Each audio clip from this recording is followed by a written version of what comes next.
Provo, Utah. This is the Ultimate Final Fantasy Podcast with your hosts, Joseph DeGolier and Kaleb Schweiss. This is Ultima Final Fantasy.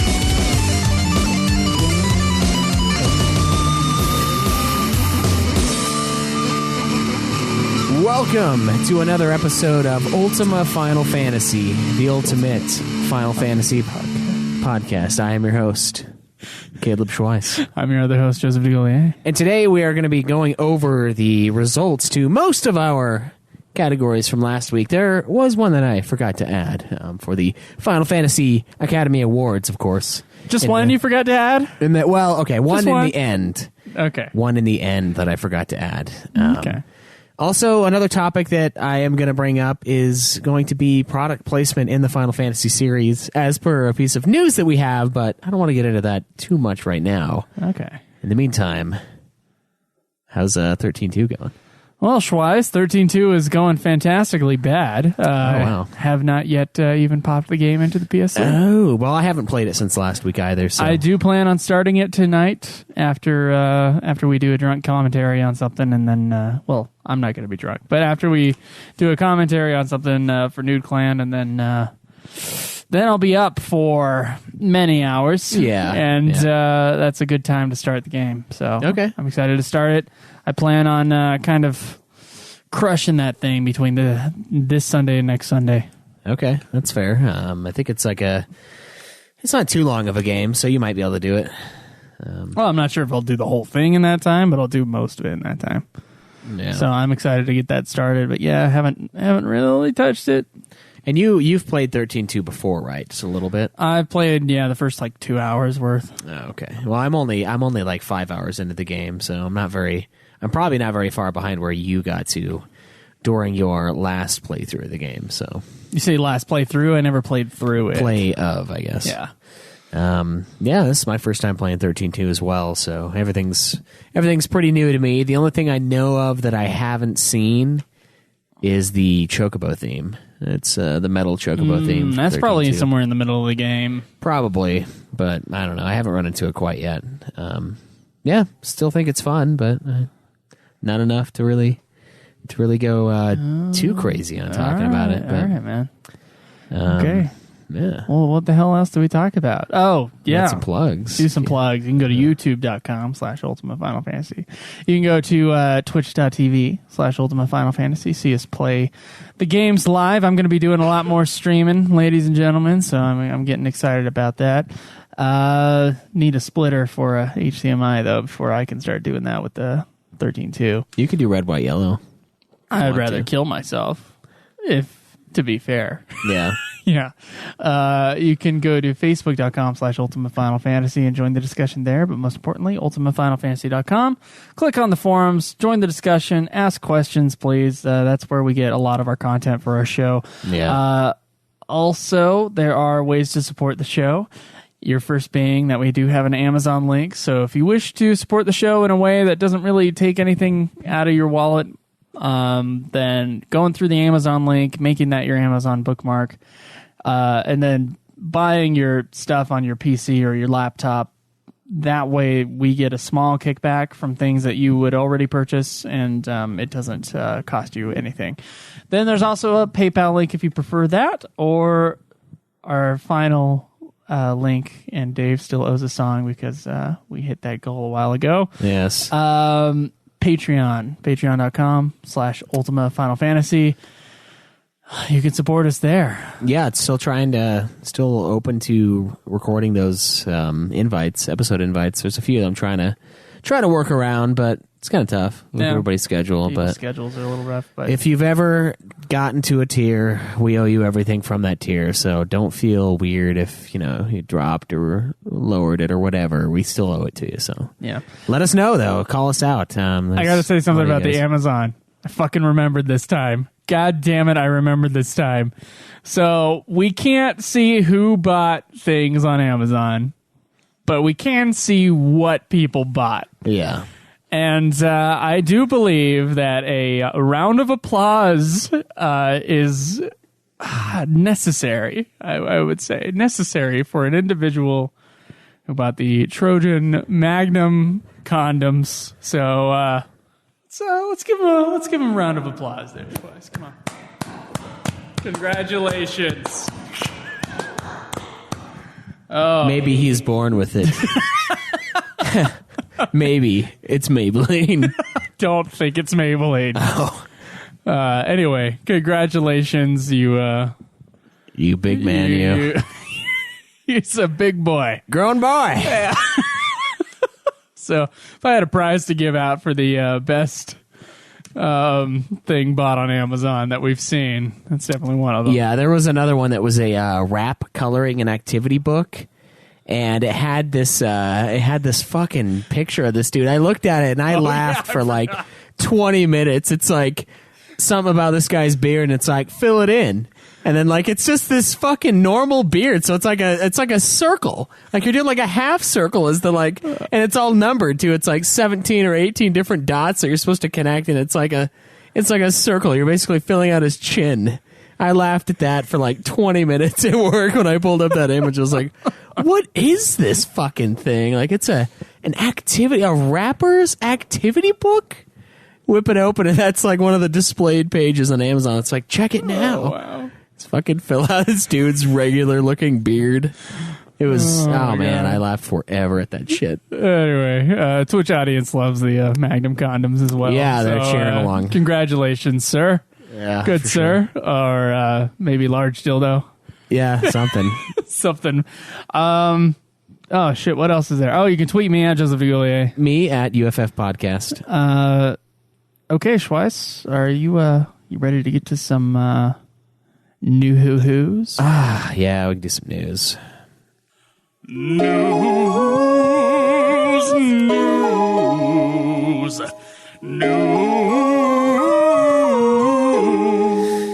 All right, so kind of a light week on news this week. Some of it's heavy on my heart, but we'll get to that eventually. So Dissidia Final Fantasy has added Pandemonium from Final Fantasy II as a stage, or it will. No, it has, as of 2 days ago. Okay. Sorry. So you remember this area, right? The purple Pandemonium area. Yeah, it was Fantasy. A really cool section of Final Fantasy II, especially on the Dawn of Souls version. Or actually, did I? No, I didn't play the Dawn of Souls version of 2. I played the PS1 port. God, that was a cool area. Yeah, the purple zone. Yeah, the final dungeon. The capital of hell is what it's saying here. We do have a trailer for it. I don't know if you want to watch this. No, that's all right. We don't get Dissidia, so we don't need to. That's fair. Too much time. Yeah, that's fair. But that's cool. That's a cool area. If anybody, I know a lot of people haven't played FF2, but that area is really awesome. It is pretty bitchin'. Final Fantasy 15. We get a GDC 2017 trailer. On music, and I don't really know what this is, so let's just fucking find it. Hi, I'm Sho Iwamoto, audio programmer at Square Enix. In my GDC lecture, Epic and Interactive Music in Final Fantasy 15, I'd like to show our tools and techniques to make Final Fantasy music interactive. Horizontally sequencing in boss battles, vertical remixing in chocobos, and so on. Every time we challenge to make them interactive while remaining their epic melodies. Wait for the music to sync to the game. You'll see our approach in this session. So that's cool. I guess that's something that Final Fantasy does pretty well, I would say, is they really time the music to hit you at a certain point. Well, I mean, it's different with this one because the fights aren't pre-programmed, or they kind of are in some of those Titan fights. But like with 15, it's being an action game. I guess they probably had to figure out a way to do that shit. Yeah. Other gaming companies, of course, like we just played Last Guardian for Nude Clan. And they do that shit all day. That's something that they've just been doing. It's like really timing the music with the events live in the game. Yeah, so the audio programmer, Sho Iwamoto, will be featured on the GDC's 2017 panel on March 3rd. So we'll get to see more stuff from that. Yeah, from behind-the-scenes stuff. And I like that. I thought that was a really cool addition to the 2014 Fan Fest when we saw... what is that guy's name? Jesus, drawing a blank. Soken? Soken, yeah. Masayoshi Soken's like mixer, and he has like 7 million channels going. And I was like, oh. But that was just editing. for the music. I mean, some other guy had to program the sound coming in at certain points. Right, yeah. The timing. So pretty impressive. That'll be cool to take a look at when the time comes. Oh, boy. Now for some... okay, so I guess there was a Cup Noodle Parody Hat, and they're totally making it a fucking DLC now. So take a look at this. This is Noctis with a cup noodle, and the armingers, the royal arms, have now been turned into giant forks and various cup noodle flavoring meats. Are you saying you jumped the shark? I'm saying this is... Or it, jumped the shark fin soup, as it were, or the... it put on the cup noodle hat. Yeah. That's what we're going to have to say when a game just decides to give up. Yeah. Right? This is kind of, I don't know, this is a weird thing. This, of course, is based off of the set of 15 cup noodles that are themed after various bosses from Final Fantasy that they did. And then they also had the fucking Ultima fork or whatever. And you'd get like this fork that you could use to eat the cup noodles. And it was the most bizarre thing I've fucking seen ever. Okay, so watching this press conference, and I was like, they come out and they show the cup noodles, and the girl's holding the fork like it's a sword, and I was like, Jesus, this is weird. And now we get the cup noodle hat, and I don't know, man. Like when I saw this earlier, I just the thing I said is like, this is where the game died. Yeah. Was right here. Was when they did cup noodle. A little summon animation with the armingers, and Noctis wearing a cup noodle hat is where Final Fantasy 15 was laid to rest. I think like Cup Noodle's fucking loving this shit. Oh, I'm sure they are, but it's like it's almost too much now. It's like it was pretty fucking funny the first time, or really awkward, but now it's like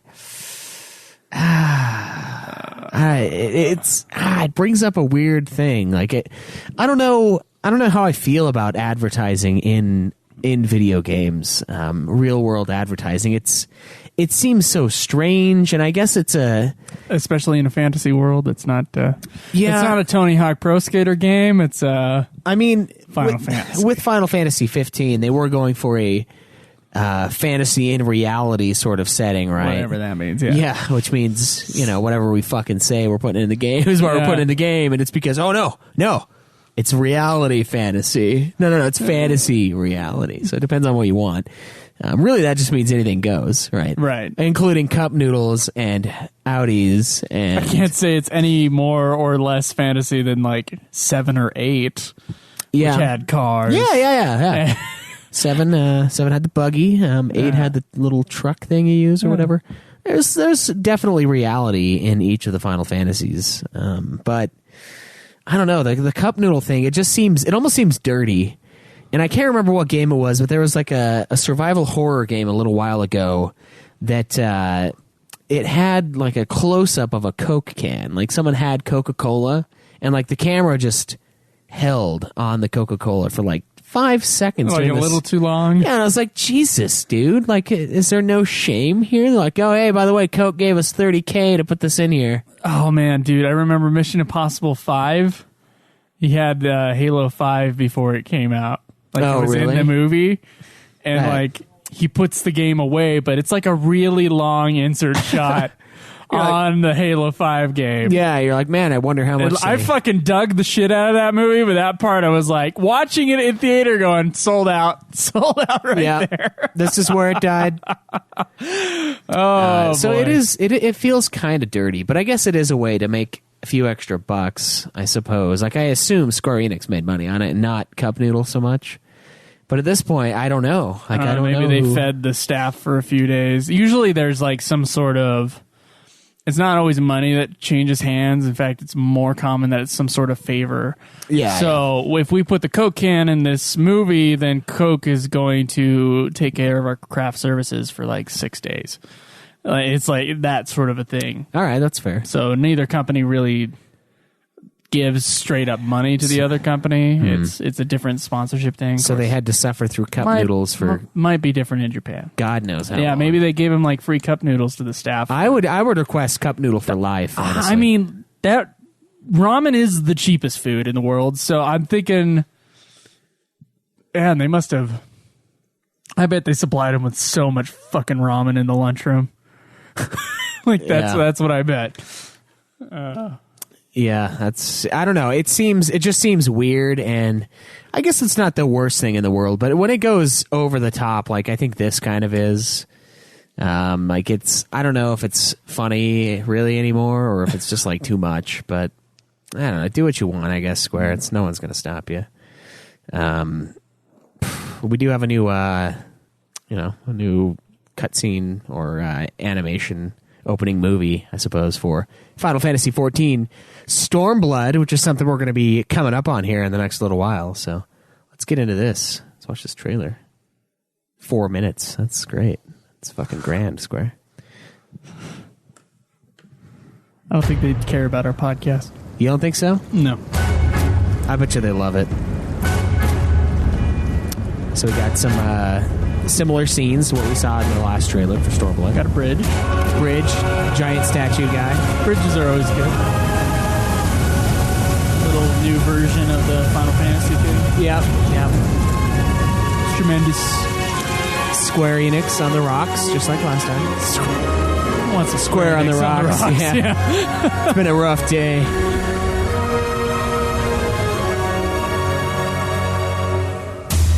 Okay, this is... I feel like this is almost the same trailer. It is so far. It's just longer. We got the dancer of awesomeness. And then they have the fight. Have you seen this before? Yeah, this part, yeah. They must have added something to it. It's longer than the other one, I swear to God. It's longer. I don't need to see all this again. Let me see where we can skip to. Oh, this looks new. Oh, world map. That's cool. Oh, yeah, the new area.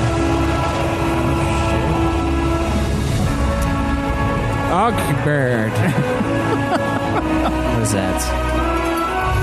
Dude, I have no idea what it says. On guard, maybe? On guard? Oh, man. Oh, that's kind of cool. Yeah, it is. It's like a spear underwater thing. It looks like the Phantom Menace. Yeah. Place where Jar Jar is from. Hopefully it'll be better. All right. Got some people running through China here. The underwater China. You gonna see Red Mage? Watch him be useless. That'll be fun. It's like an orange.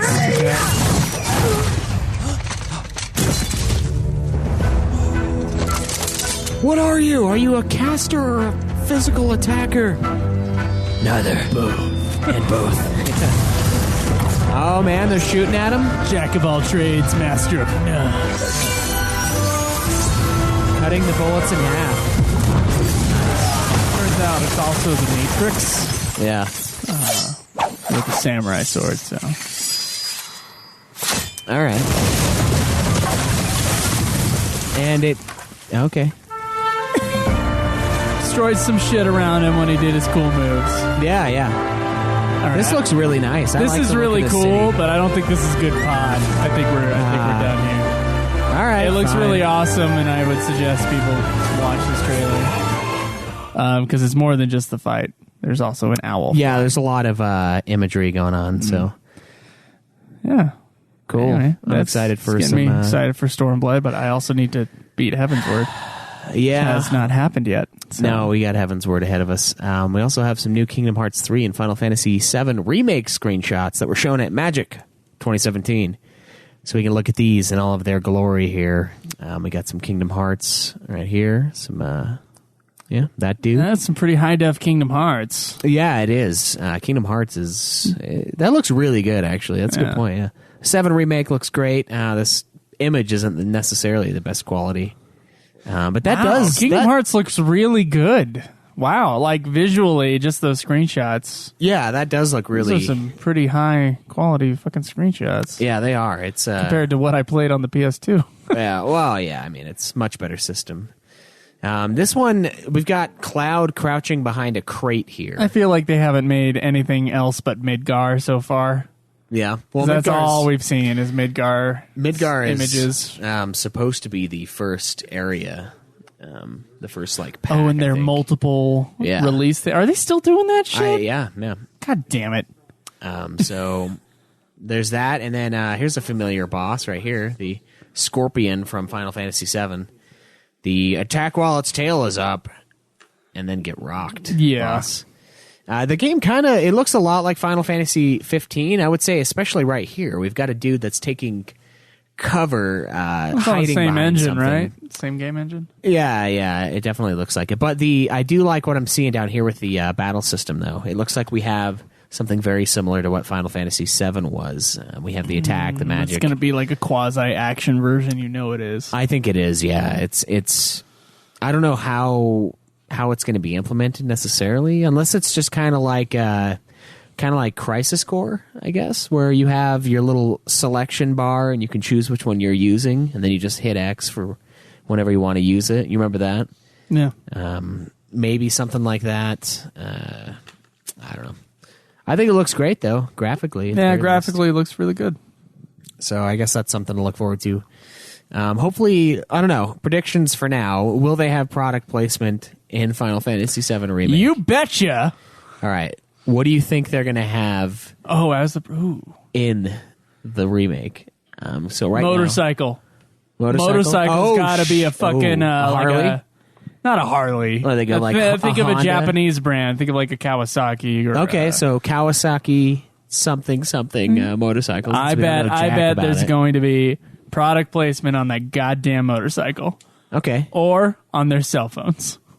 Yeah, I'm going to say Toshiba. Okay. Yeah. Maybe Nokia. Right. I don't know.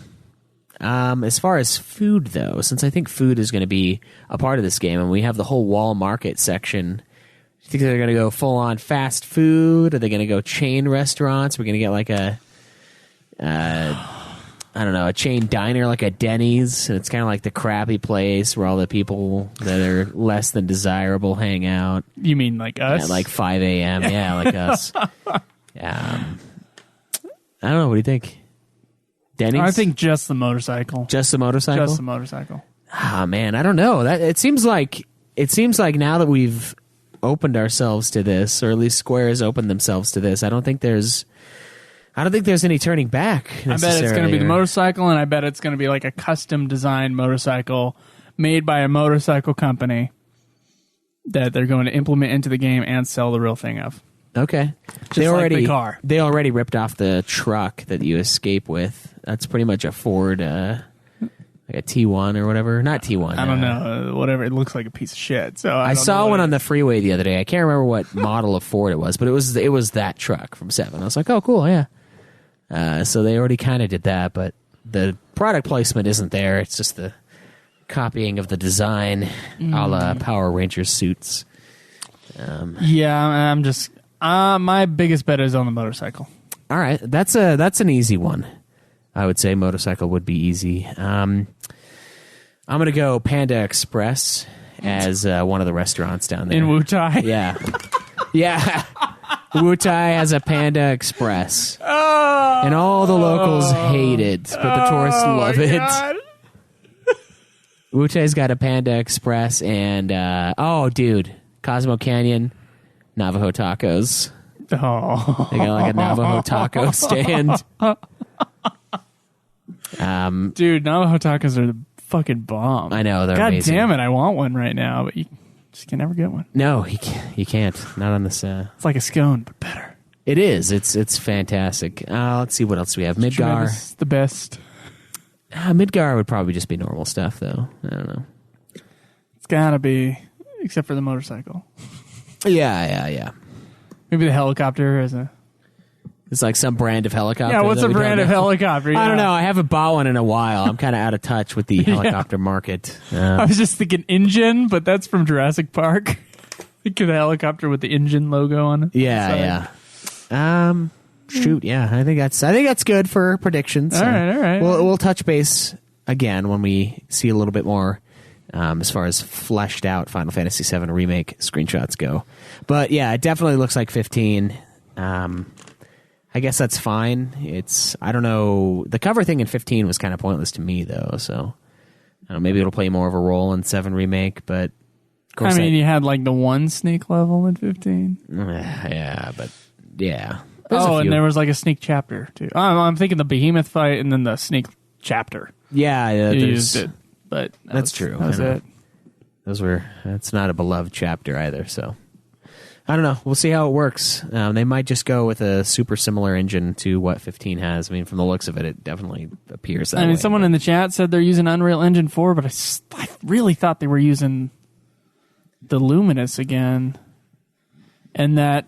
I know Kingdom Hearts is using the Unreal Engine. I didn't think the 7 Remake is, but that's easily looked up and figured out. Yeah.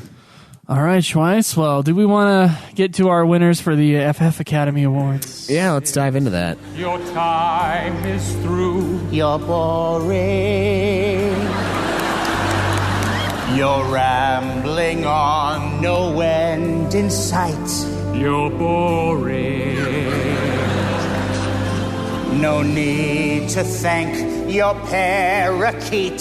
You're boring. Look at Catherine Zeta-Jones. She's snoring.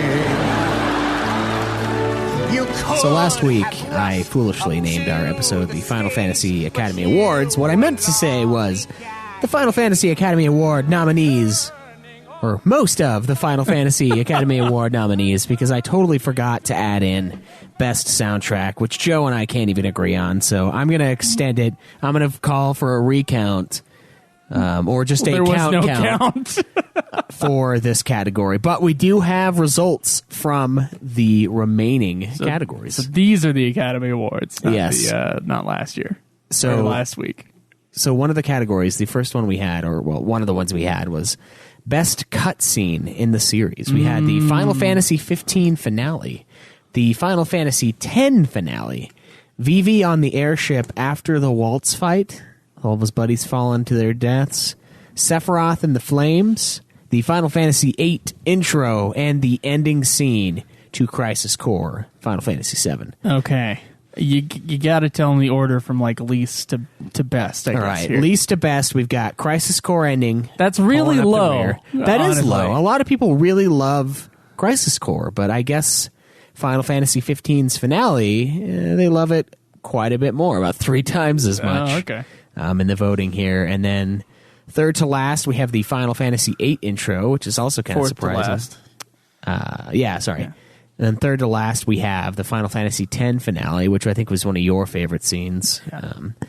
Then we have Sephiroth and the Flames, second place, and Vivi on the airship after the waltz fight was the winning cutscene in this. It is a really solid cutscene. It is, yeah. It's the moment where FF9 actually gets taken seriously for. Yeah. A lot of the beginning of it is kind of really lighthearted and all of that, but that scene is extremely heavy and resonates very well with our audience. So, thanks a lot for voting, guys. Congratulations, Vivi. Yeah, and your good job, buddy. From Final Fantasy IX, and not so much congratulations for all the rest of the clones. Yeah, those guys not so lucky.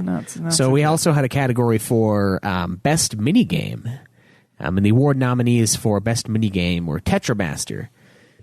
We have Final Fantasy VII G-Bike, Blitzball from Final Fantasy X, Triple Triad, Final Fantasy XV's Fishing Minigame, and the Chocobo Hot and Cold Mega Quest from Final Fantasy IX.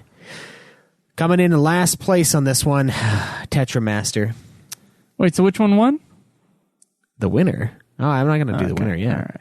Tetramaster's last place. Second to last, we've got Final Fantasy XV's Fishing. I'm sure that resonates well with you. That's the one I voted for. Oh, are you serious? Yeah, For serious. best minigame? Yeah, I don't like minigames too much, so. Oh, okay. But you hated that one at the time. Yeah, but I knew how to do it. All right. It also didn't have terrible controls or anything like that. Yeah, that's fair. Barely edging that one out was Blitzball from Final Fantasy X. That one beat The fishing one? Yes. Blitzball is fucking terrible. It's really exploitable. It could be way cooler, for sure. I think Blitzball, if they redid fishing is one of the greatest minigames of all time. Yeah. Final Fantasy VII G-Bike Don't deserve this award. just barely edged out Blitzball. Yeah. That was a fun one. I enjoyed that. Chocobo Hot and Cold takes second place in this overall thing, which is kind of surprising because a lot of people really dig the Hot and Cold. I thought that was totally going to be the winner until I remembered how many people love Triple Triad from Final Fantasy VIII, which easily... Oh yeah, when the music sounds like it's glitching. Then the game starts. The music sound. Yeah. The game sounds like it's glitching when it starts. Like, Yeah. Yep. Is it skipping? Yeah. Nope. It's meant to be like that. So we had a category for best makeup and hairstyling. This was a smaller, quaint voting pool. It's normally only 3 films, so we made it 3 games. We put Final Fantasy X, Final Fantasy VII, and Final Fantasy 15. Pitted all of those up against each other. Coming in third place, we have Final Fantasy VII. Second place, Final Fantasy X. Oh, And a my winner God. for the new and beloved, apparently, for makeup and hairstyling, Final Fantasy 15. wow, that is a surprise one. That was a very even poll, honestly. It was they were all within 12 or so % of each other, so it's pretty divided, but clearly Final Fantasy 15 is the winner of the best makeup and hairstyling. Wow, Final I think Fantasy 15. I think I voted for 15 actually in this one. I think I voted for 7 because of the hair. Cloud's very iconic hair. Yeah, it was either 7 or 15 for me, but I do think I might have gone 15. So, the part of this podcast that we are years from, probably. The best Final Fantasy that never was. The nominees were Chrono Trigger, Xenogears, Bravely Default, and Parasite Eve. Pulling in the rear, surprisingly, Bravely Default. Oh, okay. Closely following it, Parasite Eve in third place. Second place, Xenogears, the game I know basically nothing about. Own it. I know what it looks like. Yeah. And the clear-cut winner very by clear a winner. lot. By like 4 times as many as the other 3 nominees combined. Chrono Trigger, which is a game that so many people want us to review right now. Even they want us to put it on Nude Clan, for God's sake, which we refuse. Told to them do. nope, not gonna happen. Yeah, Not gonna do it. Yeah, Gotta wait for UFF to hit it. Yeah, we do. It's just not gonna go through unless we boycott that episode and just make Cameron and Kaleb. I mean, Yeah. they actually can totally play it if they want. If Caleb and Cameron both did it, Yeah, they could. Yeah. but me and Schweiss have to wait. Oh, yeah. Next category is Best Production Design in a Final Fantasy. The nominees, Final Fantasy 13, Final Fantasy 8, Final Fantasy 6, Final Fantasy 9, and Final Fantasy 7. Last place for this one, Final Fantasy 8. Really? Production design? Oh, okay. All right. Second to last, we have Final Fantasy 7. Oh, no, 6, sorry. I dig the airship in FF8. I think it's a great design. It is, yeah. I really enjoyed the airship Ragnarok in that game. 6 is second to last, which is very surprising to me because I thought 6 looked great. 7 is bringing up third to last with That one's just surprising. a few more votes, yeah. I would think that one would win. Final Fantasy 13 pulls in the second place for best production design, and Final Fantasy 9 takes the cake on this one. And this is one that Really? we almost didn't put 9 in there. You remember that? Yep. We were like, does 9 go? Does 9 not go? We'll put it in because it's iconic and it's a throwback and a lot of people like it. Wow. And it's That only is, one. That is surprising. It is. It really I guess we is. do know a lot of our audience loves FF9, so it makes sense that some of the, like, a good amount of those votes is because just 9 is their favorite, so they'll vote for 9 on everything. Yeah. But that is surprising. For production design, like the look of the game as a whole, it's Right. like, wow, okay. I know. I was surprised. That would too. surprise, like, that, honestly, the art of 9 is often things that, like, turn off people. Yeah, it is. From yeah. playing it, and so like I said, I've said this entire fucking time. That was one of the reasons why I was like 9. I'm okay. Well, I guess it's just a matter of taste. It is, yeah. Or just, it's... and like I said, it was something that I didn't like at first, but then was totally okay with after a little while. I was like, whatever. Yeah. I just don't like the Queen. I still don't like the Queen. I think she looks ridiculous. Completely out of place. And this is coming from a world that has it's completely out of place from the Queen of Quinn? Come on. Yes. I don't know. Okay, maybe they're both out of place. Plus, we have Freya, a giant rat. Yeah. So maybe what? Fuck it. I don't know. I don't know what I'm talking about. So we also have another category here. Joe's very favorite category: best original song. Oh yeah, favorite category. Our nominees were "Eyes on Me," "Melodies of Life," "Answers," "Distant Worlds," and "Suteki Dane." Oh, this one's a close one. This one is very close. Oh my God, how many people fucking voted for Eyes on Me? That's not okay. It's last place, so that's still any votes for Eyes on Me. Just, Eyes on Me does... You honestly think that's a good... Yeah. I never sang my song on the stage on my own. I never said my word. You're going to make me cry here. Would be heard. I saw you smiling at me. The fucking thing is that Dave covered that song, so I know it quite well now. Yeah. I know every fucking word of that thing. Yeah, Dave recorded here, so I mean, it's... Dude, I will fucking fight you. Joe won't fight you. I will fucking fight you for this. So, like we said, Eyes on Me... The tune is terrible, not just the words. The words are awful. But the tune is it's bad. Come on, man. It's it's unlistenable, and her voice just doesn't... I don't like it either. It's really weak. So, Eyes on Me, pulling in last place. A tie for second to last, Melodies of Life, and Distant Worlds. That one kind of hurts, because Distant Worlds is an incredible song. Fucking great. But Final Fantasy XI, not the most popular thing in the world. I'm okay with it being passed up. Answers is second place in this poll. What?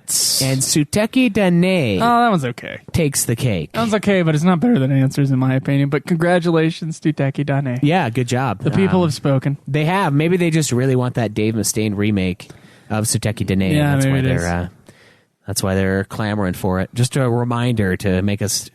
I mean, he got his fucking Grammy. He can now take time off to finish the song. We want to congratulate Dave Mustaine on actually winning a Grammy. Yeah, He won a fucking Grammy just barely. It's awesome. It was That was the 12th nomination and the first win. Yeah, they say it was for Dystopia, but we all know it was for Melodies of Life. If Melodies of Life wouldn't have been released, he wouldn't have gotten it for Dystopia. Let's be clear here. Yeah. The next category we have is Best Sequel Script. The nominees for this were Crisis Core Final Fantasy VII, Final Fantasy VII Advent Children, Final Fantasy 13-2, Final Fantasy X-2, and Final Fantasy IV, The After Years. The last place... thankfully, is Final Fantasy X-2. As far as scripts go, for sequels, easily the worst. Yes. Second to last place, we've got Final Fantasy IV, The After Years. It's whatever. It's fine. Third to last, Final Fantasy 13-2. Don't really have an opinion on that. I haven't finished it. No, sorry. Third to last is Final Fantasy VII Advent Children. And then slightly edging that out was Final Fantasy 13-2. Okay. So 13-2 better than Advent Children. That's a good sign. Now, the clear-cut winner for this category with nearly half of the votes, Crisis Core, Final Fantasy VII. As the best not original script. Yeah, I think I might have voted After Years, but I think Crisis Core is really good. That one's... It's a worthwhile win. I mean, it's clearly it's definitely an audience favorite. The fans have spoken, though. Yes. So another category we had is Best Graphics for its time. The nominees for this: Final Fantasy 13, Final Fantasy 12, Final Fantasy 6, Final Fantasy 8. Basically one per system except for the NES. And Final Fantasy 9, yes. Bringing up the rear, a tie for last place, Final Fantasy 12 and Final Fantasy 9. No love for the Ito. I guess not. Of Which course. is odd, because I think 12 looked better than 10 did. Oh, I think 12 is one of the best looking games on the PS2. I mean, It is one of the this best is a looking games. very subjective category, though. It is, yeah. Especially with the for its time thing. You would have to look at other games and kind of like... Yeah, how does and it we stack might not up? have been as exposed to other people during those times to those older games like on PS2. Sure. So it's hard to say.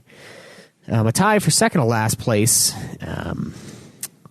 Oh no, the tie was last place. Second to last, we have Final Fantasy VIII. Third to last, we've got Final Fantasy VI, which I guess is second place, surprisingly. But I voted for Final Fantasy 13, and so did 38% of the poll answerers in this. 13 is undeniably beautiful. It still looks great. It does. It still looks incredible. And I can't say the same for PS2 games midway through PS3. Yeah. Oh, yeah. It's, yeah, wow, it looks great still. It does. So I'm not surprised by that one. It does look so fucking good. When I stopped streaming 13 and just like did my post-game grinding when I got off of the red, white, yellow cables and I put it on my actual TV, I was like, God, dude, this game looks amazing. It looks great. Still, years later. It's tremendous. Yeah. The next category we have is Best Original Script. We've got Final Fantasy VI, Final Fantasy VII, Final Fantasy X, Final Fantasy Tactics, and Final Fantasy IX. All right. Last place in this one, Final Fantasy IX. That's kind of odd considering our audience. Yeah.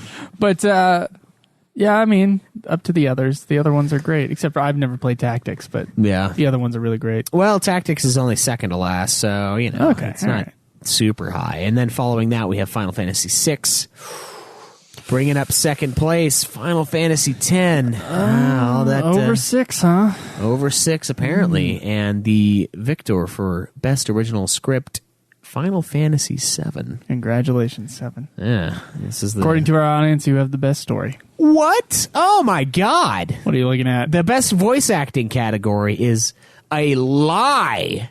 Anyway, the nominees for Best Voice Acting, said the neutral host, Final Fantasy 12, Final Fantasy 13, Final Fantasy... What is that? Is that 15? Yeah, 15. Sorry, I forgot we put that one in there. Crisis Core, Final Fantasy 7, Final Fantasy 7, Advent Children, Get some varmints. King's Glaive, Final Fantasy 15, and Final Fantasy The Spirits Within. Okay, I want to know who you voted for. I voted for Final Fantasy 12. I voted for Spirits Within.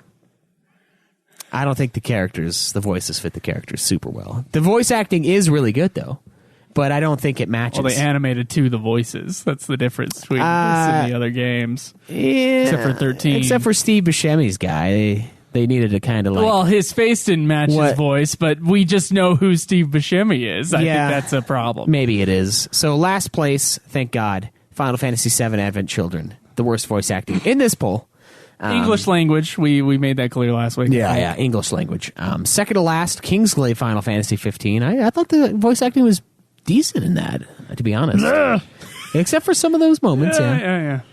Crisis Core Final Fantasy 7, slightly edging out Kingsglaive in this poll.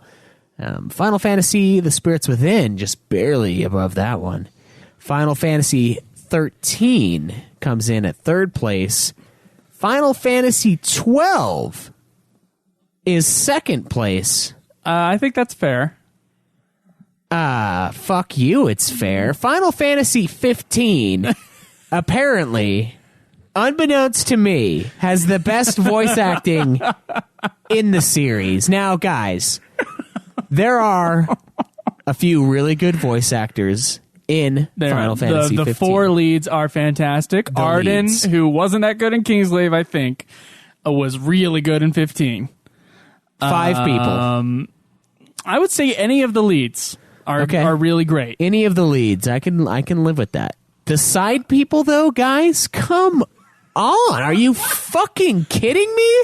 30 fucking people said 15 is the best. Dino is not amazing. You are a liar. Dino. Yeah, the he's guy- out of fucking nowhere. What He's from the fucking Bronx.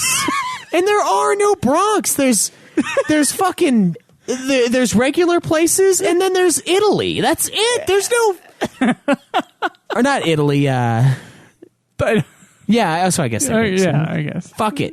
There's Venice. Venice, yeah, the Venice city. And they don't talk like him. Where the fuck does he come from? Where does he come from? We don't know. There's nowhere. Well, no one else fucking talks like that for guy. For me, it's mostly the guy who looks like Forrest Whitaker who talks like a hick.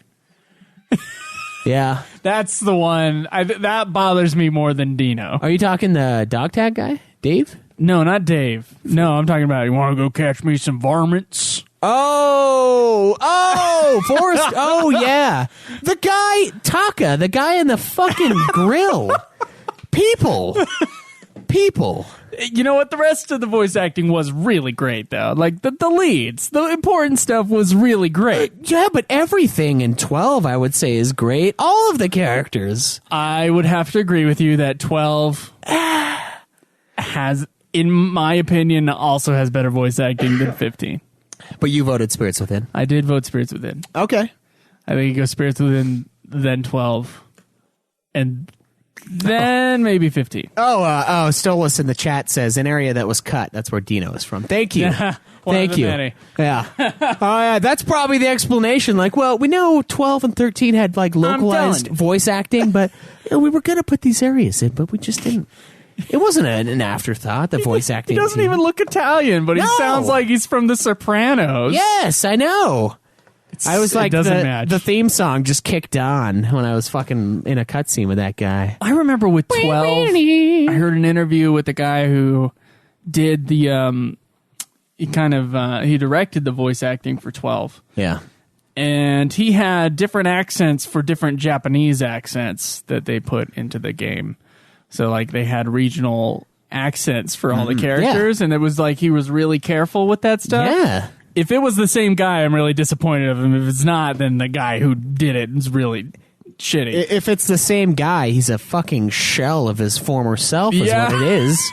Like, what happened to this man? Did he like undergo a year's worth of Chinese water torture? He's like, what? Oh, so we're just going to do random voices from everywhere. Yeah, just fuck it. You know what? Just give me a little bingo thing. I'll assign these some people numbers. are all within like 6 miles of each other, all these little towns, but yet the accents are fucking everywhere. So, yeah. Yeah. That's crazy. Yeah. That's crazy. It is, dude. It is, but it's okay, guys. The rest of them are good. The leads are fantastic. They are. They really are. And King Regis, I would say, is great. And Core, the people that were going to be leads, also great. Cindy's fine. Sid probably shouldn't have smoked hammy, since he was, a day old. Hey, guys. It's like I don't know. Is Cindy gonna look like that in like 10 years because she's out in the sun all day long? Oh, dude, she totally Isn't that is. sad? Yeah. Yeah, poor That Cindy. sucks. Got bad skin. What can you do? Yeah. All right, so It's in the family. now that we've accepted the best voice actor victory for Final Fantasy 15. Beyonce should have won. Yeah, probably. We have costume design. The nominees were Final Fantasy IV, Final Fantasy X, Final Fantasy IX, Final Fantasy VIII, and Final Fantasy VII. Last place, Final Fantasy IV in this one. For best costume design? Yeah. Yeah, I believe it. Yeah, tied for second to last, we have Final Fantasy and Final Fantasy VIII. That's a little surprising considering how many people dig Dress up as the 8 characters. Yeah, as Squall, Renoa, Quistis. Like, come on. Maybe it's just a love for the characters, I guess. Maybe.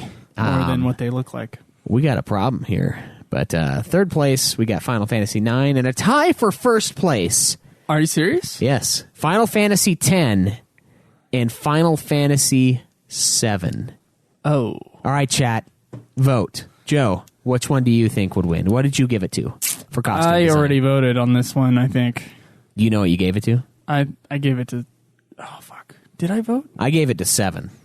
I think I might have given it to 7 as well. Okay, so both of us. So, fuck. Well, if we take out our votes and make it just for the listeners... Then 5 of 10. Stolas in the chat says Final Fantasy VII. That's good enough for me. Okay, that's our tiebreaker. Final Fantasy VII, he says their designs are more tolerable. I completely agree with that. 10, that's one of the things. 10's, I mean, I would give it, though, for originality and for, like, trying to pull something like that off. It's crazy, but... Yeah, it really is. Okay, FF7 wins. All right. Let's do that. Thanks, Dallas. Yeah. Now we have Best Final Fantasy Movie / TV Show. The nominees. What? This is an interesting one. Seeing the results. Yeah, I'm not surprised. I guess I'm not surprised by the winner, but like kind of where the votes are spread out. Yeah. So the nominees were Brotherhood, Final Fantasy 15, Final Fantasy Unlimited, Final Fantasy VII Advent Children, Kingslave Final Fantasy 15, and Final Fantasy The Spirits Within. All right, last place, no surprise here, Final Fantasy Unlimited. Not that great. It's terrible. I know. We need to do commentaries, by the way. Totally forgot to nominate the FF5 movie. Yeah, it probably would have been down there with Unlimited. Yeah. I think probably less people have seen that than Unlimited. I think so, too. And no one has seen Unlimited, okay. Second to last, we've got Final Fantasy The Spirits Within, which kind of hurts, because I think that's the best Final Fantasy movie. Everybody knows my opinion on that. I agree. I think it's the best Final... I think it, as a movie, as a watchable piece of media... Maybe not directly for a Final Fantasy fan, but as a moviegoer, I think it's the most watchable. I agree. I totally agree with that. But yeah, second to last doesn't surprise me, considering the audience reaction to Spirits Within. Following that up, we've got Brotherhood Final Fantasy 15, which is kind of surprising. I thought that was a very well done anime. I would actually put that second place of the nominees. I would too. And then next we have Kingsglaive Final Fantasy 15. I don't really know what to say to that. You know what? Other people liked it. There's Sean Bean. Sean Bean, he is in there. Lena Headey. So that's true. She is as well. They're good voice actors, but I don't know. And the winner by a good chunk of votes here, Final Fantasy VII Advent Children for the best Final Fantasy movie. I think it's just the most TV I think it's just the most popular. It is. It's a popularity contest here, essentially. Yeah, that's true. But I would place Advent Children third. Really? On that list, yeah. Kingslave is definitely... I mean, I would have to finish Unlimited. That's definitely second to last in my book. Yeah, but we're assholes. So, all right. So the Oscar for Best Supporting Character, the nominees were Barrett Wallace, Orin, Vivi, Balthier, Celis, Tifa Lockhart, Ignis Scientia, Sid Highwind from Final Fantasy VII, of course, Gilgamesh in FF5, and Shantoto. Oh wow. For Final Fantasy XI. Shantoto, last place, no votes. No one cared. Aww. Gilgamesh from Final Fantasy V. That was kind of a fun vote, so I'm not too broken up about that. Second to last. Then we have Ignis from Final Fantasy 15. Kind of surprising. A lot of people were digging the Ignis, but who am I to say? Sid Highwind from Final Fantasy VII. Next in line. And then Balthier. Ooh, leading man. I guess that's probably why. He's the leading man. So he can't win Best Supporting Character. Oh, yeah, that's it. I fucking told you we needed to put him in both. But no, you can't just say he's the leading man because he says it over and over again. We did not nominate Yuna. That was a oversight. Yeah, a lot of people were... Serious oversight. A few people were upset about that. Just like when Ben Affleck didn't get nominated for Best Director. We should have been... That kind of thing happens. We should have put her as Best Lead, though. Yeah, I would actually call her a lead, yeah. No. Yeah. We have Celis... Barrett Wallace next, and then Celis. Then we've got Tifa Lockhart, and then a nice big jump to Orin, who I voted for. And Vivi, hashtag not my best supporting character. I do love Vivi, though. That's a good. He's a good winner. I'm not surprised. He's a favorite, you know? He's like Yeah, his fan favorite. Like a mascot, almost. Vivi. Okay. Like a mascot for the series. All right, that's fair. So, I mean, I respectfully give the award to Vivi. All right, so now we're getting into the really good categories. Best leading character. We put Kane Highwind, Tara Bradford, Kefka Palazzo, Sephiroth, Kuja, Titus, Cloudstrife, Zach Fair, Arden Azunia, Ramza Beolv, and Noctis Lucius Kaleb. Last place in this one, thank God he got at least one vote, Kuja. Okay. It's okay. Congratulations, Kuja. Tara Bradford from Final Fantasy VI, second to last. Whoa. Okay. Yeah. Zach Fair, next in line, which is also surprising. A lot of people love Zach, and Tara's awesome, so, you know, fuck it. Kane Highwind and Kefka tied for the next place. Ramza taking the next position in line. Arden. Oh, no, Ramza and Titus actually tied. Okay. Arden Azunia taking third place in this thing. That third is surprising. Place. Yeah. That is pretty crazy. He's awesome, though. So yeah. What I'm more surprised by is the fact that Noctis actually beat him out. Noctis is second place in this list. Oh, no, shit. No, before Noctis, we have Sephiroth. So Arden was fourth place. All right. Sephiroth is third place, which is respectable. Second, we've got Noctis. Okay. The number 2 spot, and that only leaves one. I'm not that surprised, to be honest, with Noctis being up so high. I think I don't know. He's kind of a unique main character. He's more three-dimensional than a lot of the main characters are. Yeah, he is. He's also not annoying and not mopey. Yeah. Even though the artwork would make you think that he is. Certainly would. But he's not that way. Yeah. But, of course, no one can outdo the man himself, Cloudstrife, easily. Congratulations, Cloud. Easily taking home the Oscar for best leading character in a Final Fantasy game.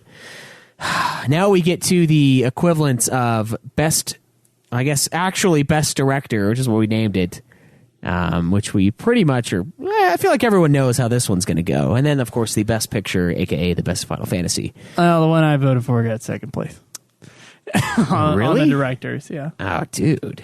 I can't believe that. Okay, so who are our nominees? The nominees for the best Final Fantasy director, Hironobu Sakaguchi, Motomu Toriyama, Hajime Tabata, Hiroyuki Ito, Yoshinori Kitase, and Naoki Yoshida. Yoshi P, of course. Yeah. Last place, Toriyama. It's okay. It's okay. Tied for second to last, we have Hajime Tabata and Naoki Yoshida.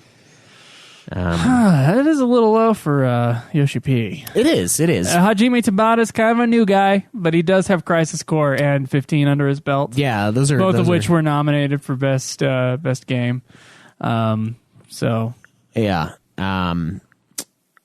just barely edging those guys out. My man Hiroyuki Ito didn't vote for you. Ito's very good, but there he is. Second place here, Yoshinori Kitase. That's who I voted for. And I voted for the Gooch himself, Hironobu Sakaguchi, the clear winner with almost half of the overall voting pool. Good job, man. You created an epic series. And he did create. I can't in good conscience vote him as best director. He's produced the best games in the series. But he didn't direct the best games in the series. Alistair writes in Nomura, so Nomura had one vote as well. I don't think Nomura directed any of that. Tried. I mean, he has his mark on the series. I think he's a producer for some of them. He tried to direct 15, but couldn't.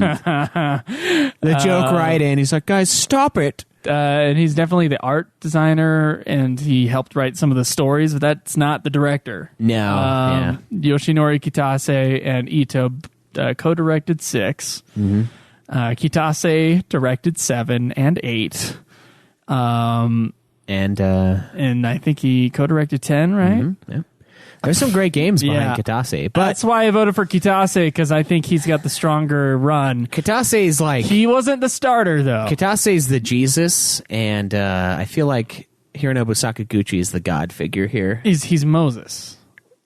Because he started it. He's earlier in the Bible. All right. The Gooch is Moses. But everybody voted for Moses over Jesus. What the hell? That's a really bad, actually, metaphor. Yeah, you think That's so? a really bad comparison. Yeah. Well, I mean, Sakaguchi did direct the first 5, though. yeah, And he's very important in the series. certainly, I would say so. But Got my vote. So. director, Kitase. Well, why did you vote for him? Because he's the king, man. Why did you vote for him over the others? Because he's the king. Created the series.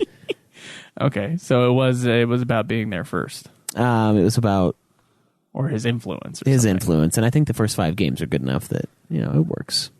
I think 4 and 5 are good enough. Yeah. Yeah. I would have probably voted for Ito anyway. You would have voted for Ito over Kitase. Yeah. Wow. I love Ito. Wow. He's so awesome. All right. Good guy. You hate Great that guy. much, huh? Yeah. Yeah. Okay. No, I'm kidding. I don't hate it that much.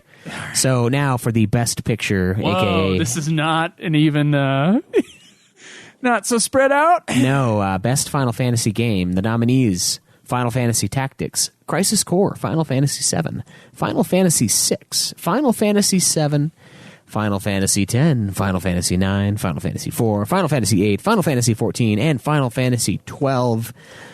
Oh, man, a big tie. We got 4 games in last place with 1 vote. Final Fantasy vote 12. each? Yes. For 4 games. Final Fantasy 14, 8, and Crisis Core all bringing in the rear All right. with a 1 vote Well, pop. you each had a person who loved you. I'm glad for it, too. Final Fantasy 4 and Final Fantasy Tactics actually tied for second to last. 3 votes a pop. And then this is where it gets a little heavier. Final Fantasy X coming in next. Fourth place? 4th place, yeah. 3rd place, just barely. Final Fantasy VI. 3rd. Oh. Ouch. 3rd. Yep. Final Fantasy IX taking the silver trophy here today. Oh, wow. Leaving us with yet another win for Final Fantasy VII. Yet another thing where it's the top 4 games are all the same. Yeah. Is that your order? I think it is. No. No, you got 12 higher than 9. Yeah, 12's higher. But the top 3 are your order. You got 7, then 6, then 10. Yeah, that's my order, yeah. Yeah. Except 9's out of place. But Yeah, 9 is out wow. of place. Yeah, that's our audience there. They'd love that 9. So, I guess, wow, that's our Final Fantasy Academy Awards. We'll find out when one has the best soundtrack next week. Yeah, sorry guys. I totally fucking forgot to put that in there. We've got to put up another poll on this week's episode. So please let us know what you think has the best soundtrack. I'm probably going to do Final Fantasy VI, Final Fantasy VII. You know what? I'm just going to do 6 on. No, 4. Fuck it. I'm just going to do every single Final Fantasy game. There is a list somewhere, but you threw away the paper. Oh, I'll just have to listen to the episode again. I'm sure 6, 7, 10, 8, 4. I'll put on there. All right. Well, congratulations, Final Fantasy VII. You are the clear winner tonight. Yeah, for sure. Congratulations, Hironobu Sakaguchi and Cloud Strife. Yeah. Yeah, 7 kind of swept. It did. I mean, Vivi did pull out the best supporting character, and that was actually quite a handy win, or handily won by Vivi there. He really manhandled those 10 characters and those 7 characters, but a lot of big fans of 7, as we all know. It's kind of like the capstone or the cornerstone of the Final Fantasy series. I mean, it makes sense. Like, it's right in the middle of the series. It marks a turning point in the series, and it's also one that was extremely well received and financially successful. It's kind of like right there, you know. It's kind of like the it peak, is. I guess. And then the hipsters go 9 or 6. Yeah. Me being one of those people. Who think Yeah, 6 well, is you better. put 10 above 7 too, didn't you? I did put 10 above 7 as well. Jesus. But I love 7. I mean, those 3 games are kind of a toss-up some days. I can tell you love it with that, 3rd place bronze trophy there. A bronze is great. Wasn't it the bronze? The people who get bronze are the ones who are reportedly the most happy later on in life. What, the losers are the most happy? Well, because I think Well, it's the silver place who they never got gold. Gold is never as good as they think it should be, and then bronze are people who went to the Olympics and didn't think they would get the gold, but got an award anyway. Yeah. What makes 9 the best, Loopy Daba? Just let me know. Tell me. I want to know what your reasoning is, because a lot of people Actually, officially, 9 is number 2. Yeah, according to ours. But Metacritic-wise, it is totally number 1. So yeah, that's true. Thank you guys so much for participating in that. We had a lot of audience members joining in on that, and it's really fun to see the numbers. It remained anonymous to me because I did the poll right away, and so I had no idea what the results were. It was really fun seeing all of these today, and we really appreciate you guys taking part in that. And again, please make sure you vote on the best Final Fantasy soundtrack poll that will be attached to this episode. Just go to ultimatefinalfantasy.com, click on this episode link, scroll down a little bit. There will be a poll, and let us know what you think. Yeah. That'll be our question from us to you. No jangle, but, yeah. Okay. Anyways, speaking of questions, let's answer some of yours.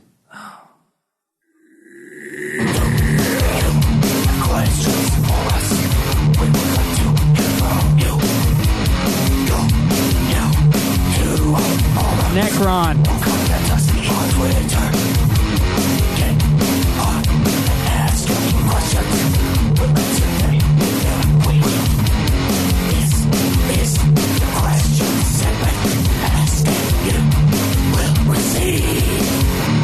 Oh man, so this one, this was actually really fucking funny. Minus Necron, yeah, that's right. Okay. Yeah, we asked the chat why they loved 9 so much. Loopy Daba said, love the story and the design, think the world is the best fleshed out. I can't argue that. A lot of people love 9 because of the callbacks, and I feel like those might be... The story is also very good. It is good. And a lot of people love it. Those people might also be the ones who think the new Star Wars is the best, and I don't want to keep beating that dead horse on the show, but okay, it's A New Hope rehashed lifelessly. It's a fucking marionette of the dead body of so A New Hope. I scream decades ago. Necron because I still think that's a fucking stupid part. Just like, oh, bad guy switched to this thing. I love the fucking soundtrack to that game, though. It's so good. There's a lot of great things in it. It's a cool looking boss, and it's a fun fight, but it's not... Story-wise, it makes no goddamn sense. And people have to make up theories so that it'll work. I don't know. Yeah. Oh, that's a good point, Loopy. The boss does come out of nowhere like the old ones, but that is a flaw. That's a flaw of the old ones. In our eyes, yeah. It doesn't make 4 any better because it keeps on having bad guys switch-itis. Yeah, Inception mode. Yeah. So anyway, back to the question segment here. Fruff says, now that you have finished all the games in the series, what game do you think has the best soundtrack? So we're going to answer our own question right here. He also goes on to say, if anyone here has seen any of my posts before, they won't be shocked that my answer is 7. Every song is easily recognizable, and I can't really think of a bad piece in the game. Plus, the nostalgia factor is through the roof. I have to say, though, the 15 soundtrack was really good. It is really I could listen to the menu music all day. Unless it's on one of our episodes. Yeah, and then it's like...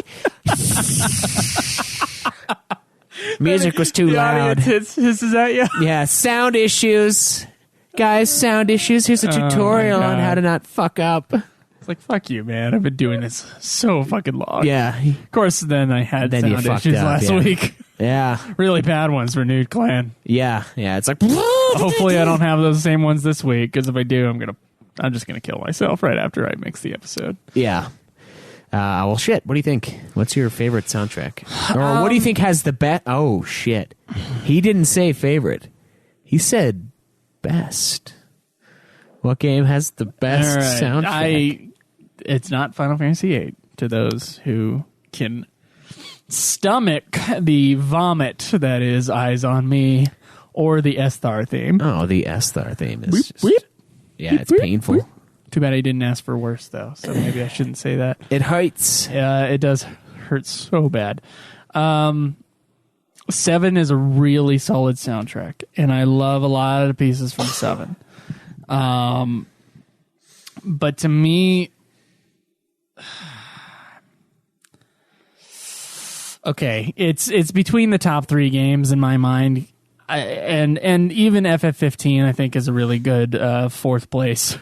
I think it's an excellent soundtrack as well. But I guess it's between 10, 7, and 6. Okay. 10 has my favorite piece in the entire series with To Xanarkand. All right. Which is a song I actually learned like half of it on the piano, and so that was kind of cool to play all the time. And then I forgot it. But I just think that's a beautiful little theme that he made. But then there's soundtracks in 6 that to me are just not aesthetic, or in 10 that are not aesthetically pleasing. And I'm not really a big late 90s techno beat kind of guy. And so, like, when I hear boom, boom, boom, boom, boom, boom, boom, boom, like, it's not something that gets me going. Yeah. So, unfortunately, the beauty and the simplicity of To Xanarkand is clashing with that sound, the type of sound that I don't really care for. Then it's between FF7 and FF6, which I think both equally have really strong, awesome epic themes, but I gotta say that I think 6 has more energy than 7. Yeah. And to me, the use of the soundtrack in 6 is even stronger. The way they use the Terra theme, when they use it, kind of the variations of how they use it within the game, I think are really genius. Oh, 9 has a great soundtrack. Yeah, as well. I was like when you said 15 is 4th place, I was like, I'm forgetting FF9's amazing soundtrack as well. Fuck, man. Dude, that's really tough. That's a really tough one. I think 6 uses the soundtrack in the best way and is equally as epic and as good as the 7 and 9 soundtrack. I would say, though, that 6 has a song in it that's more annoying than anything in 7. The Auction House? Yes. Yeah. Although, you did say it has a lot of energy, and that is a very energetic song. Yeah, but if I'm versing the 2 themes, if I'm going Terra theme, or even like the airship theme in 6 versus the similar themes in 7, I'm going 6. It's like a toss up, but I think 6 has the best soundtrack. Dude, 4's soundtrack is fucking awesome. 4's soundtrack is very good as well. This is an unfair question. Jesus. Yeah, this is like, okay, one of the things that makes this fucking series is the soundtracks. Although I will say, what game do I think has the best soundtrack? I think it's probably 7. And then 6's, and then 10's. Just like all my other lists. It's in that order. I think 9... God, 9 is good. Actually, you know what? 9's might be better than 10's. 10 has some really good songs, but 10 I think has higher highs and lower lows. But yeah, there's some really, god damn it, dude. The average is a little lower in my book, I guess, than 9. Man, 9 is great. I don't know. Some days I would put 9 above 7's. Yeah. Yeah. It's hard. Yeah, I've listened to 9 soundtrack a lot just in my free time. Like I'll listen to the shit. I can't remember what it's called, but the menu theme.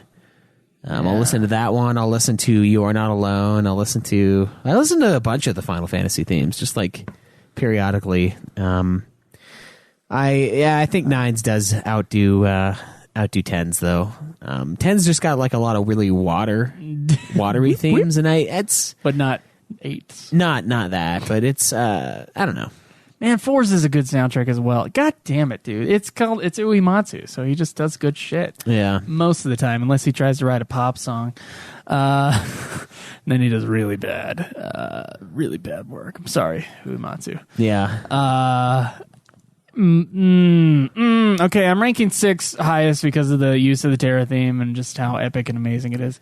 All right. I do think that is the best song in the entire series. 7 is number 2. Then 9 is number 3. 15 is number 4. Then 10. Really? Yeah. All right. And then 4. I'm going to do 7 as my number 1. 6 is my number 2. 9, then 10, then 4. Then probably 15, I guess. I don't know. You guess. Well, 15 has a lot of songs that I'm just like... 14 has some good stuff, too. 14, I think 14's might be better than 15's. 15 has better, really good songs, but 15 also has a lot of nothing. Yeah, but that's the use, I guess, yeah. I guess, if that's, like, a big problem then to you, then sure, but... Soken is pretty awesome. Soken is pretty awesome. But I don't know. I think he's going third place on the composer list. Okay. Yeah. I forgot her name. She's great. The one who did 15. Yeah. Yeah, she does a great job in Parasite Eve as well. She did a great job. Doesn't do currently. Let's see what Hat says. Hat says from 15 soundtrack, about 5 or 6 of the songs seem to be especially good, and the rest seem pretty spotty to him. I think it's partly due to the fact that many of the areas were accessible from the beginning of the game, so it was kind of hard for the composer to set a mood in each town. Let's see. He thinks FF9 has the best fitting soundtrack for each particular scene. However, if he was to just listen to a soundtrack without the game, he thinks FF7 would probably be his go-to.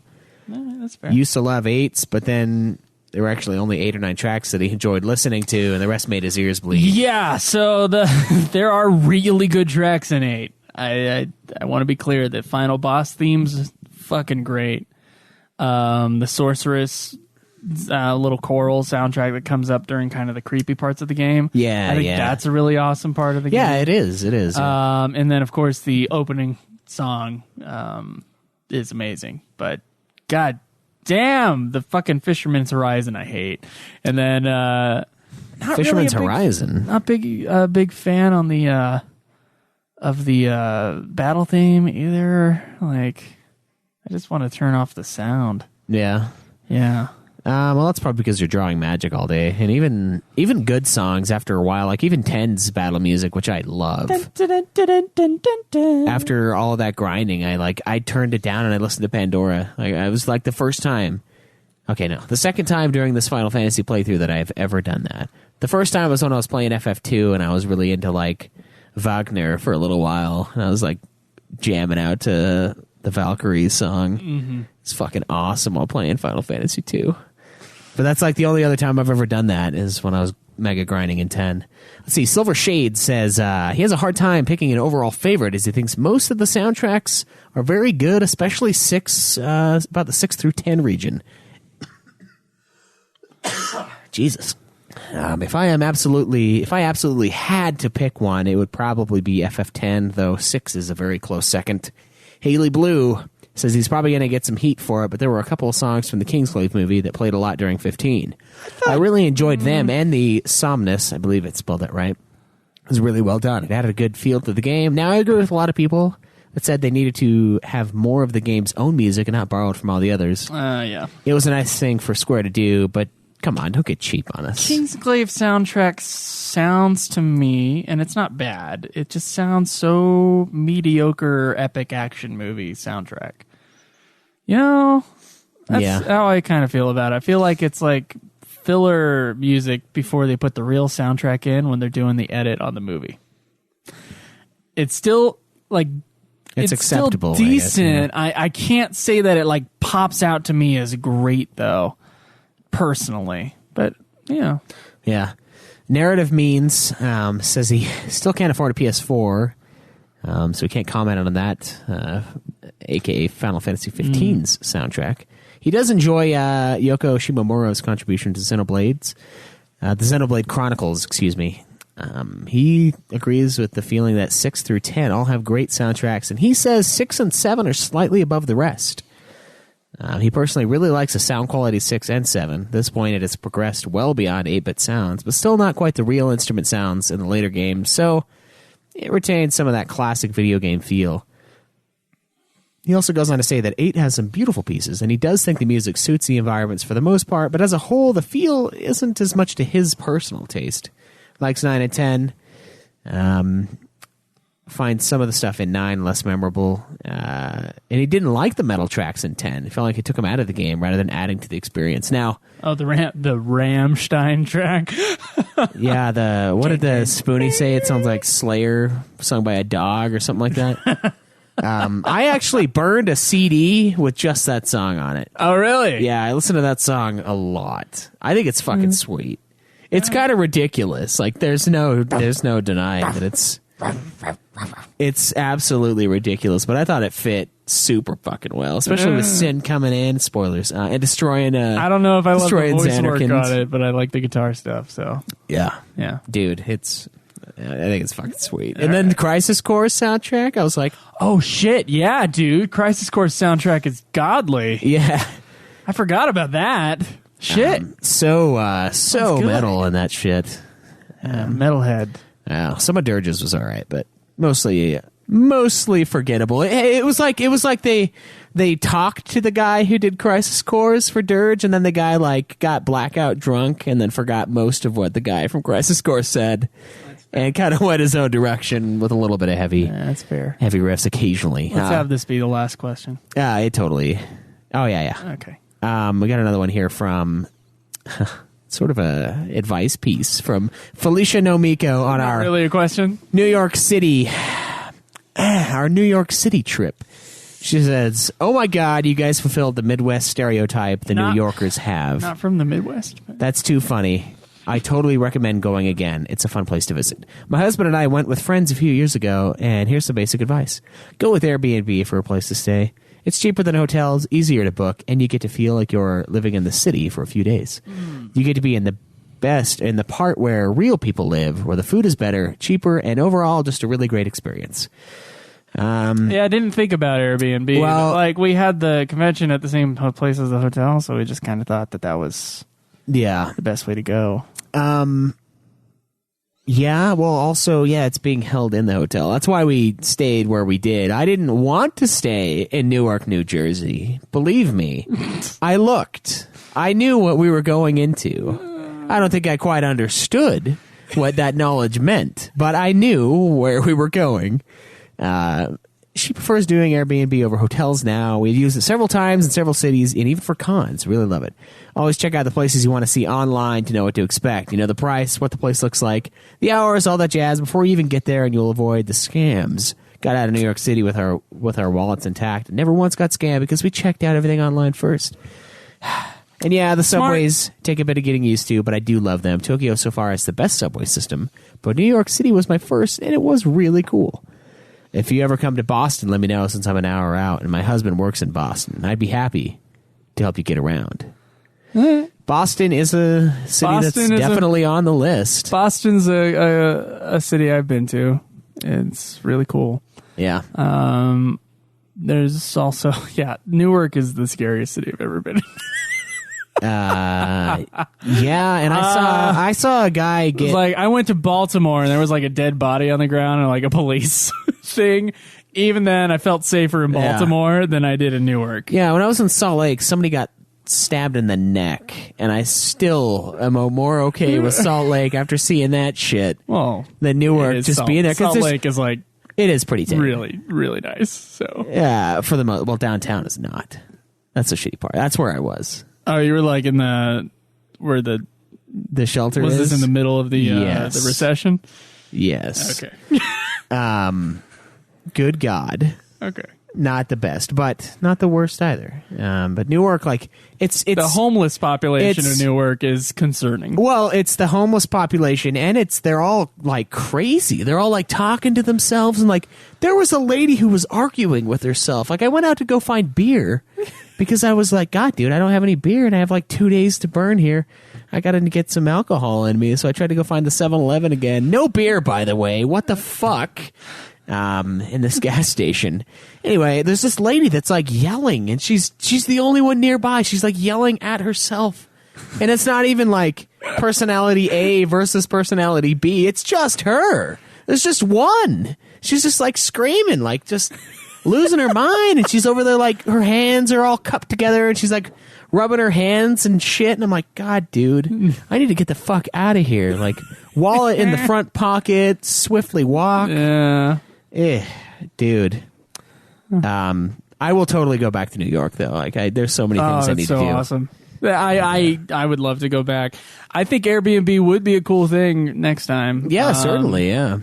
Stay in someone's house and be really loud and terrible, and yeah. I don't know. I think it'd be a lot of fun. Yeah. But my wallet will talk. We'll do the talking. Yeah. Yeah. Oh, speaking of KupoCon in New York and all of that, they are doing they're doing another con. It's in Toronto, Canada. Oh, so they're not just doing the two? Nope. He booked a place in Canada. So all you oh fuck, we need an excuse to go to Canada. What is this? Great North. I've never been to Canada. Dude. I went to fucking Maine with my family, and we're like, okay, we're totally gonna go because my mom was like on this like family history like kick, and so we went back east where all of our old relatives from like the 1700s were over there. So we looked at like old grave sites and stuff that we knew about, and then we searched other grave sites looking for relatives that may or may not be in certain. That's why I was in Boston actually. And there's like a place called Frenchman's Creek in Massachusetts that's apparently named after my namesake at one point, but and there's like a million creeks called Frenchman's Creek, unfortunately, but we found apparently the right one. And yeah, she was on a kick, but there were like some French records in Canada, and like she wanted to go check those out. So they haven't been digitized. She wanted to go see them and go through the library there. We didn't have time. And I thought I was going to go to fucking Canada, and I didn't go to fucking Canada. I wanted to go to fucking Canada, man. Yeah. I was in Maine. I was this close. Yeah, that's kind of crappy. I was like 50 miles away. But Maine's beautiful. Yeah, I know. I've seen pictures at least. You've seen pictures of Maine. We don't have any listeners up there. We don't have any listeners in Maine. It's freaky. It is. Come on, guys. Come on. So it is coming to Toronto on Sunday, December 3rd. Same weekend as a Distant Worlds concert at the Sony Centre. It depends on what happens. December 3rd in Canada, dude? We gotta go. We gotta go. What do you...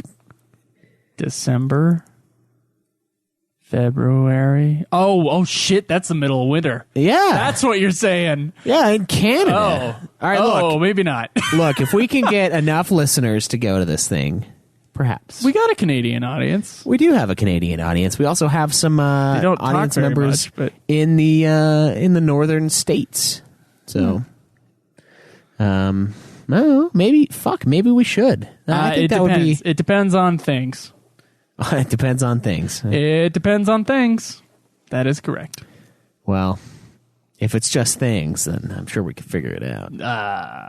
We'll see. Yeah. I'll have to get in contact with the runners of this. Wait, where is Canada? And yeah, we'll see. We'll see if we can get some people. I think it would be cool, but we're going to have to look at a couple things to see what kind of a travel itinerary we're looking at. We will. Like some costs. Yeah. Flying is not cheap. But it is December, so I don't know. Might be far enough out. December's... We're probably not going to go to Distant Worlds, though, okay? Because you know what is so infuriating about the Distant Worlds thing? What? I loved going while we were out in New Jersey, right? That's great. But we didn't sit with anyone we knew other than each other. Okay. And they have one in Salt Lake now, like this summer. Yeah. And you know what the worst part is? The tickets are the fucking same for like the down there, up in that shit tickets. Actually, what they're called, by the way. And the tier 4 nosebleeds, Kaleb Craig wets himself. What do you on Ticketmaster? It goes down there, I'm just like, up in that shit. I'm like, wow, that is... like the down there, up in that shit section? I'll get the down there, up in that shit package. Instead of the way the fuck out there deal. Yeah. No, seriously, though, they're like $85 for both. And I was like, geez, dude. And that's why I message anybody that people around here probably didn't go to New Jersey, so it might be worth it. Guys, if you're going to the Salt Lake City, Abravanel Hall Distant Worlds concert, tweet me, and we'll see if we can like get seats near each other. Hang out. Maybe. Yeah, do an event, because we're totally going, and I think it'd be a blast. So, do that shit, and yeah. Okay. So we'll keep you guys updated on the KupoCon for Canada. There's not really much info. He did kind of like a surprise reveal via Twitter like 4 days ago or so. So that'll be really cool. I think it'd be awesome if we could make our way up there, if it's possible. But it's possible, we'll keep you guys posted on the event regardless of whether or not we're going. Make sure you guys have a chance to go to KupoCon and collect the cards that we failed to collect. You think they're going to have all the same cards? I think so. Yeah, I think so. Yes, we should ask Alex. We probably should. Yeah. All right, man. Yeah, you got anything else you want to add? Or? No, I think that's it, man. I do want to... iTunes reviews? Oh, shit. You know what? The answer to that is no. Oh, shit. No.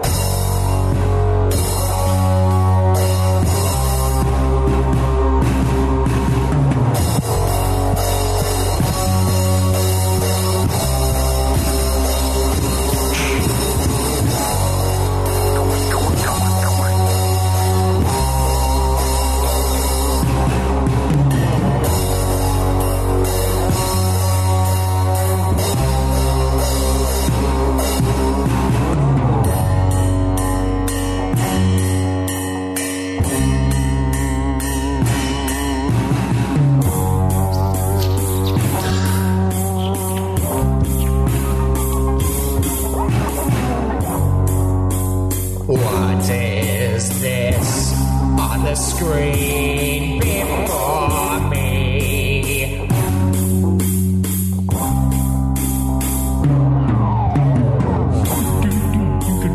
No new reviews from you to me. Supper.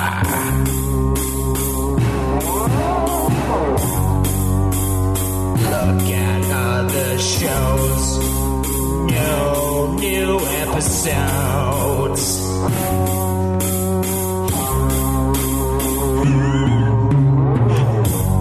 Too long. No iTunes reviews. No love for the show. Oh no, iTunes reviews!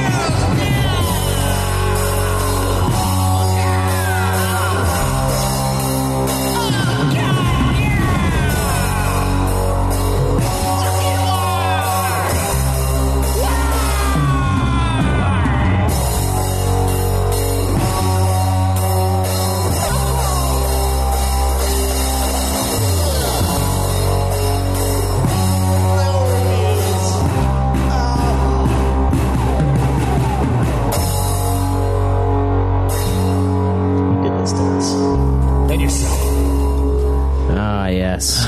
A reminder to go on this episode and vote on the poll for best soundtrack. Yep. Also, make sure you go check out our YouTube channel, youtube.com/Ultimate Final Fantasy. You can go to facebook.com/Ultimate Final Fantasy, twitch.tv/Ultimate Final Fantasy. Our website, ultimatefinalfantasy.com, is where you can find everything, including links to help support the show. Amazon.com, buy your condoms through that link, please. Yeah, please. And all other sex toys, or I guess condom's not a sex toy, but I guess it can be, right? I don't know, dude. Yeah, maybe. I don't know. I'll have to try some stuff later. Yeah. Remember that scene in Coneheads where they're like chewing the condom and he like it's like chewing gum. Oh my god. I fucking love that. Oh. So yeah, chewing gum. Yeah, Patreon link, PayPal link, you all know that stuff. Yeah, speaking of Patreon, we got a new pledge this week. Actually today from Chase Sarislani. That is a hard last name. Thank you for your support on Patreon. Make sure to leave an iTunes reviews, guys. Yeah. We have to play the jingle. We do. Otherwise, I mean, we get a lot of thank yous in the forums and like through other means, but it's no iTunes is what the thing is. It's not no reviews, period. Oh, come on. Well, you can leave a review. In fact, we might have one in the... late. Shit, we totally have one in the email. Next week we'll remember to the email one. Yeah. But anyway, thank you guys. You can tweet me at Joseph Vigolier. Me at UFF Podcast. And we'll see you guys next week. See you in 1 week. But until then, enjoy the Final Fantasy 13-2 grind. This has been another production of Ultima Final Fantasy, the Ultimate Final Fantasy Podcast. The show was produced by Joseph DeGollier and Kaleb Schweiss, with music and editing by Joseph DeGollier, parodies and clips from their respective authors, of course. You can get all of our episodes as well as our Let's Plays at ultimafinalfantasy.com. You can also contact us on Twitter at UFF Podcast, as well as our contact page on our website. Be sure to subscribe and review our podcast. Your reviews may get read on the show, and look forward to the next episode of Ultima Final Fantasy, the Ultimate Final Fantasy Podcast.